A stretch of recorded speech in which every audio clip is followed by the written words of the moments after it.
Can't you even prepare properly? Hurry up and serve the food. Don't embarrass my mom like this. Huffing and puffing, Michael stormed out of the kitchen with an extra bottle of wine in hand. Of course, he never gave the slightest indication of helping. Silently, I began cleaning up the broken dishes. I'm so done with this. Why is it always just me? What happened? Just then, Jonathan, my father-in-law, who seemed to have arrived late, poked his head into the kitchen. Probably having heard the sound of breaking dishes. Seeing the array of dishes laid out in the kitchen, he looked surprised. All this. Don't tell me you did this all by yourself. With a sense of resignation towards Jonathan's attitude, I informed him with a touch of self-deprecation. It's always like this. I then gathered the broken pieces of dishes and stood up. Seeing me like this, Jonathan seemed at a loss for words. The sight of me, evidently more worn out than the last time we met, shifted his surprise to anger. I'll ask my wife what she intends. You come too. After telling me that, Jonathan led me to the living room. My name is Sarah, 32 years old. I've been married to Michael, who is 3 years my senior, for almost a year now. I had been working as an outpatient nurse at a small pediatric clinic since before I got married, but I recently switched to a general hospital in the same city for skill development. If it's been a year since the marriage, I believe it would still be considered newlywed by general standards. However, from day one of our marriage, we've been staying at my in-laws' house with my mother-in-law, Linda. The reason was that my husband wished it so, concerned about his mother who was left alone because his father was on a long-distance work assignment. At first, I also thought having more people living together would be reassuring. I believed we could help and support each other during busy times. But I soon came to understand painfully that this was a huge misunderstanding. Sarah, that's terrible of you. It was the morning after my first night shift since changing jobs. After managing to complete the unfamiliar work shift from midnight to 8:30 a.m. and returning home exhausted, I was met with a single displeased comment from Linda. It was 9 a.m. Due to a scheduling mismatch, Michael had already left for work. This time of the day is when neighbors frequently pass by our house. Whether she knew this or not, Linda confronted me loudly enough for neighbors to hear. How come you didn't prepare breakfast just for me? You meaning what? Well, breakfast? Confused by the sudden accusation, I pondered its meaning and felt perplexed. Because I had prepared breakfast for two before leaving for work last night. Most likely, Michael ended up eating his mother's portion as well. Even if I pointed this out, Linda wouldn't budge, insisting it was my spiteful act. In the end, I had to prepare her breakfast again, rubbing my sleepy eyes. Having an inflexible daughter-in-law is such a hassle. Even after having me prepare breakfast again, Linda didn't utter a single word of thanks. Instead, after taking just one bite, she complained about the taste being too strong and the food being too salty. But with my head foggy from sleepiness, I ignored her complaints and tried to leave the room as soon as possible to get some sleep. However, Linda coldly called me back just as I was about to leave. Wait a minute, Sarah, where do you think you're going? There are still dishes to be cleaned up. I'm sorry, Linda. I've just come off a night shift, so could you possibly take care of the cleanup? What? What are you talking about? Cleaning up is a part of cooking. Besides, since cleaning and laundry are your responsibilities, I've made sure to leave them for you. So if you're going to rest, could you please finish those first? Could I possibly do it after I've rested? What kind of selfish thing to say? You're the homemaker of this house now, aren't you? Well, I'm not heartless, so it would be different if you had kids. But you don't have any now, right? I'm on it. It seems I won't be allowed to rest just yet. Forced to whip my leaden body into action, I ended up doing all the chores as ordered by Linda. I'll take care of the household chores once you have kids, has become her recent mantra. And it implicitly means, why haven't you had children yet? Since Michael is her only child, Linda probably places too much expectation on me to bear her grandchildren. My friend's daughter-in-law got pregnant during their honeymoon, and another has already become a mother of 3. I'm incredibly envious. I also want to see my grandchild soon. Even without being told, I too wish to be blessed with a child soon. At the very least, it would free me from these daily jibes. But it hasn't happened. Over the past year, I've taken care of my health, tried supplements, and attempted everything that's said to be beneficial. I've tried everything I could think of. Despite all that, why? After finishing the tasks with great effort, I turned back to Linda, this time determined to tell her, I'm going to rest. But before I could speak, she smiled sweetly and said, Thanks for your hard work. It's about time for lunch. Pasta would be fine. In the end, I was able to go to sleep only after the clock's hands had significantly passed noon. Hey, Michael, let's have a talk about the fertility treatment. The doctor at the clinic said it's important for both of us to come in so they can create a proper treatment plan. Can you keep this Saturday free? One night, when Michael's overtime and my work shift didn't overlap, I shared with him the results from our recent visit to the fertility clinic. Though it was just an initial consultation involving submitting a basal body temperature chart, blood tests, and a brief interview. What? What's this all about? This is the first I'm hearing of it. I mentioned that I was worried about not having children, and you suggested I visit the clinic. Yup, I said that, but why do I have to go too? I understand his confusion. Although gynecology wasn't my field, I initially believed that fertility treatment was something women had to tackle on their own. That's why I went to the first appointment by myself. But there, Dr. Brown explained that treatment requires the cooperation of both partners. For a successful pregnancy, not only the wife's but also the husband's reproductive health is crucial. Semen volume, concentration, motility, and sperm morphology are all important factors that need to be checked. Depending on the results, it could significantly affect the treatment plan.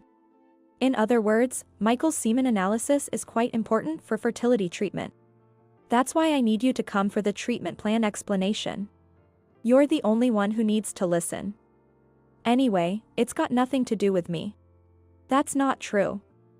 It's a matter for both of us, isn't it? Put yourself in my shoes, being asked when we're having a kid every time I see your mother. Don't speak ill of my mom. It's your infertility that's the problem. Just get it treated quickly. That's why I need your cooperation. Fertility treatment isn't just about checking fallopian tubes and follicles, a semen analysis is essential. I'm healthy and have no issues. Our sex life is fine, and I have plenty of volume, right? So, there's no need for a test. Then prove it. What if my colleague sees me there? Are you trying to embarrass me? In any case, I absolutely won't go. Did I make the request in the wrong way? It seemed to upset Michael, and he ended the conversation by pulling the blanket over his head and starting to snore loudly. Looking down at Michael, I let out a deep sigh. I believe that night shifts symbolize one aspect of nursing as a unique profession. While the arrangement of night shifts varies by medical institution, at my new job, we typically work 3 shifts. Besides day shifts, there are 4 to 5 night shifts per month, and including evening shifts, about 8 night shifts in total. But it's not the irregular work schedule that's the hardest. It's the volume of tasks assigned by Linda when I'm at home. Nurses are supposed to be exempt from day shifts after a night shift, but since I have to take care of household chores, I essentially have no days off. If I had known this reality awaited me, I would have never considered changing jobs. Linda became more demanding after our first year of marriage. Looking at her now, it's hard to believe, but right after we got married, she wasn't so overtly imposing household chores on me. Could it be because I still haven't been able to conceive? After enduring such a life for just over 6 months, my body, which was once slightly plump and healthy at the time of our marriage, has now become skeletal. With my flesh wasted away to the point where my bones are protruding, transforming into a clearly sickly figure. However, strangely enough, it seemed that both Linda and Michael were completely oblivious to the changes in me. Perhaps because we see each other every day, they might not notice the gradual changes. Then came a day in summer. Michael approached me with a plan, looking excited. We're going to celebrate Mom's 60th birthday this Sunday.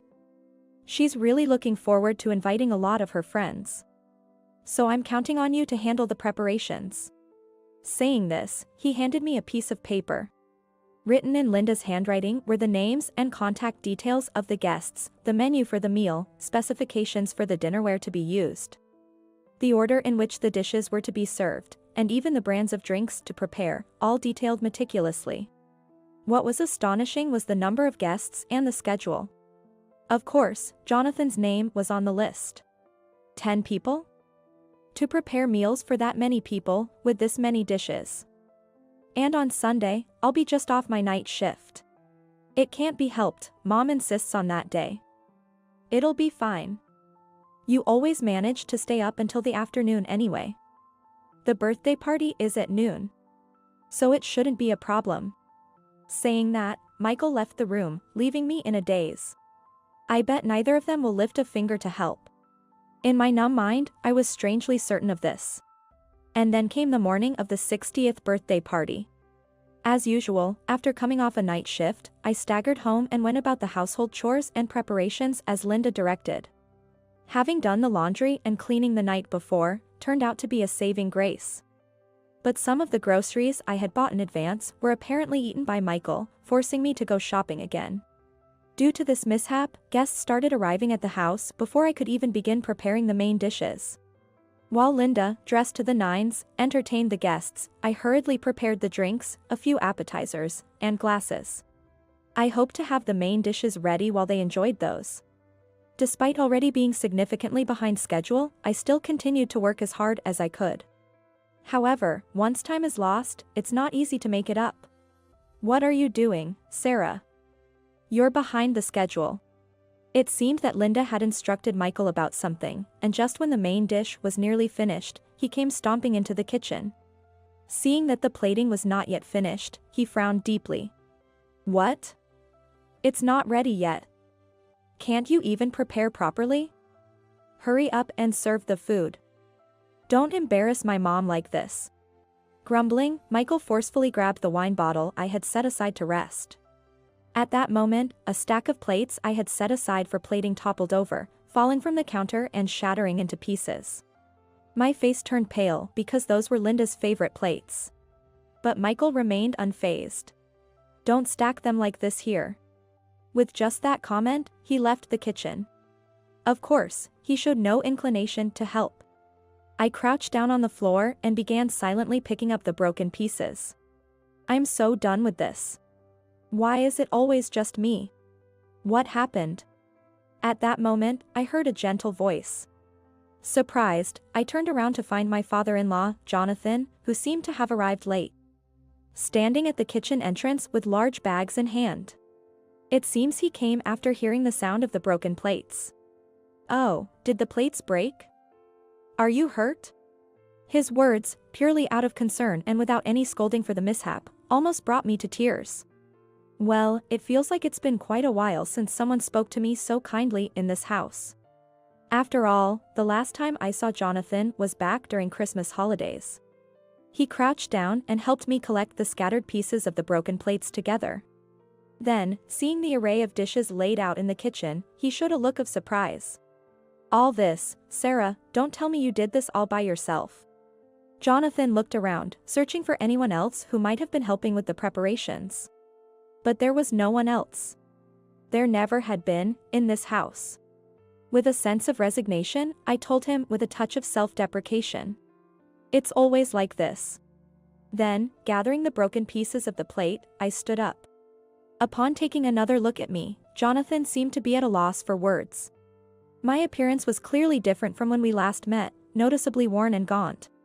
My hair and skin were in terrible condition, with dark circles under my eyes, and not a trace of my former cheerfulness remained. And then, the mountain of dishes before me and my words. Did all the pieces lead to one conclusion? Jonathan's expression of surprise now morphs into one of anger. I'll ask my wife what she intends. You come too. With a voice lower than I'd ever heard him use, he said so, and I hurriedly stopped him as he attempted to leave the kitchen. But the cooking isn't done yet. There's no need for you to do it. With a sharp rebuke that quelled my slight resistance, he then led me towards the living room. Upon entering the living room, we found Linda entertaining guests, pouring the wine Michael had brought around for everyone. Sarah. How long are we supposed to wait? Oh, you finally arrived too. Everyone, this is my husband, Jonathan. He's been on a long-distance work assignment alone for quite a while, but he made a special trip back just for me today. After that, the guests greeted him with warm smiles. Responding to their greetings, Jonathan also offered a brief acknowledgement. "Hi everyone. Thank you all for coming to today's party. And I am very grateful to you for always supporting my troubled wife." "Excuse me, darling. It's not nice of you to call me troubled wife at such a special celebration. A troubled wife is still a troubled wife, in the truest sense." "What?" At that remark, the previously warm atmosphere in the living room instantly fell silent. I was standing behind Jonathan, but he made me stand next to him. And he turned to face the guests again. "I would like to introduce her. This is Sarah, Michael's wife." "Hey, darling, Sarah is still busy with the preparations and—" Jonathan glared at Linda and shut her up as she tried to cut in, and continued. "She got married Michael a year and a half ago.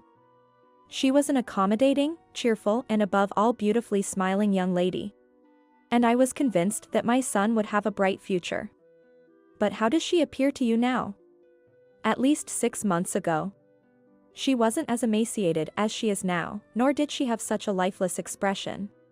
As Jonathan paused, whispers among the guests started to emerge, saying things like, "She surely looked different from the photos." And, "She's clearly lost too much weight." Listening to these murmurs, Jonathan then turned back to Linda. "Explain why Sarah has changed so drastically." "Ah. I don't know. Maybe her job is too demanding or what?" "Oh, don't you remember I told you she switched to a hospital with night shifts at the start of the year over the phone? So are all of Sarah's colleagues in this state of health as well? If so, that's a clear violation of labor laws. I'll have to contact the medical labor union." "But that is—" "Still playing dumb, are you? I just heard it all, that you were always forcing her to do all of chores without any time to rest. Even today, she's just off a night shift. Despite you knew she was in such a condition, did you leave her alone to prepare for such a big party?" "That's right." On the way from the kitchen to the living room, I had confided everything to Jonathan. How I had been treated almost like a housekeeper for the past 6 months, with hardly any time off. As Linda turned her face away, unable to refute, Jonathan then sternly looked at Michael. "And you, Michael. Knowing that Sarah was going through all this, why haven't you done anything?" "Well, it is. I mean, it's the matter only between Sarah and Mom, right? It has nothing to do with me. What did you vow at your own wedding? To protect and support her, to make her happy, didn't you? Does she look happy to you now?" "Well, yes, there were times when I thought it was a little too much. But Mom said if we have no kids, it's just normal. If you're a man, you should prioritize your spouse over your mother. Have you forgotten that your marriage broke down because both of you cornered your ex-wife like that before?" At Jonathan's words, Michael turned bright red and fell silent. And I, too, in sheer surprise, gaped and looked up at Michael. I knew Michael had been married before, and I had decided to marry him fully aware of that fact. But it was completely news to me that his ex-wife had been treated in the same way as I am now. But while I was surprised, a part of me strangely felt a sense of realization, as if thinking, well, so it really was like that. Let me be clear, since she doesn't have children, it's only expected that she should be able to manage this much work. It is unbelievable that they've been married for a year and a half and still haven't been blessed with children. She falls short in so many ways as my son's wife. Even if she were infertile, there's no blame in that condition itself. Your argument is nothing but a misplaced outburst. Who do you think you are, saying such things so arrogantly? How could you, who have been away from home for so long, understand my feelings? You couldn't possibly understand, could you? Surrounded by people who constantly boast about how happy they are with their grandchildren, do you have any idea how miserable that made me feel? It was tough. I wanted to meet my grandchild so badly. With that outburst, Linda finally broke down in tears. While I felt a bit of pity for her in that state, it couldn't erase the physical and emotional pain I had endured for over 6 months. If the same was done to Michael's ex-wife, then I find it even more unforgivable. It's impossible for you to meet grandchildren. I'm sure they will never come to you in the future. After stating my position firmly, I thrust a few pieces of paper in front of Linda.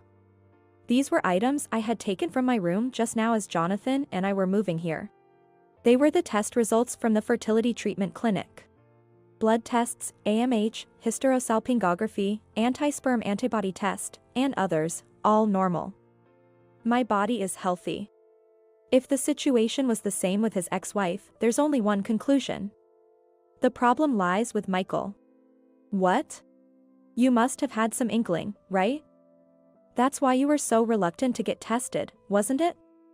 Yet instead of defending me, you treated me like a housemaid along with your mother.